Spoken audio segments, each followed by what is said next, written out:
Welcome to the presidential debate from the Women in Production Studios. Tonight, two leaders take the stage with sharply different visions for the next generation's digital future. Alexandra Shakantu, whose views on social media through his campaign has shown a gateway to opportunity, a space for creativity, connection, and change. Kris, whose campaign has displayed a warning on social media's cost, declining mental health, misinformation, and a generation losing touch with reality beyond the screen.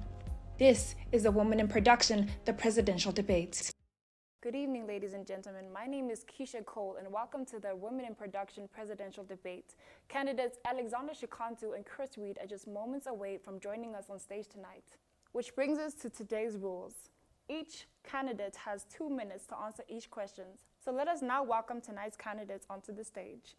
Candidates Alexandra Shakantu and Kris. The first question for tonight. Do you believe that social media has done more harm than good in the world? I stand with social media because it's been very beneficial to all of us. You know, it's gotten us to communicate with each other globally, throughout the world, you know. We've gotten business ideas. We've gotten to share products, resources, using social media. We can ship things that you clearly don't have in your country, but, you know, you get online and everything. So I think it's been very beneficial to us and to our people. Fair enough. Thank you, Speaker, and also greetings to my honorable colleague here.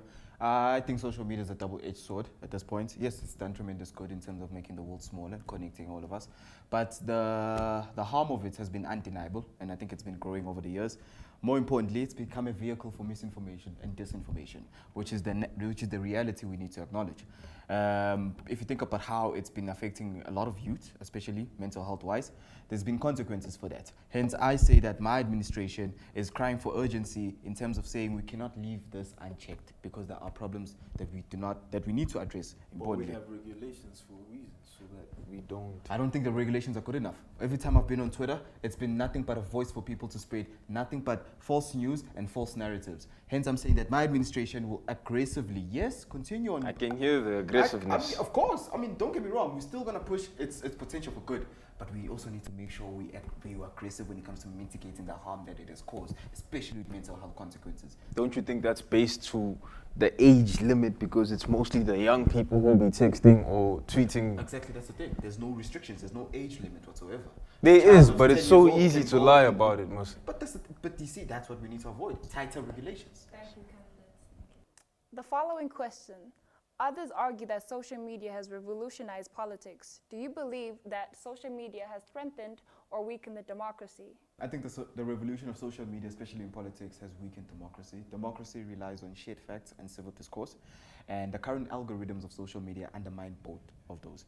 I definitely do think that it's become unfortunately, in as much as it gives a voice to the voiceless, it also has created an echo chamber of misinformation spreading faster than facts.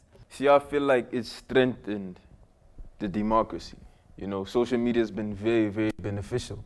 And it's like that backbone to democracy because it's using the voices of the people.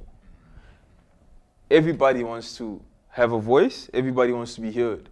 You understand? I wouldn't want to be in a country where my voice didn't matter. And that's what social media has given us as people, because as much as you're not in the parliament, they know what you're saying. Because if you have a group of people tweeting hashtag free whatever, you know. I agree with you. I mean, if you look at how Black Lives Matter spread, exactly. It was through social media. Those are movements that were started from social media. So but the problem is that social media is not the real life. People and what they are saying on social media and what people are doing on the streets, sometimes it never correlates exactly as it is. What do you do to address the mental health and addiction to social media, especially among the youth?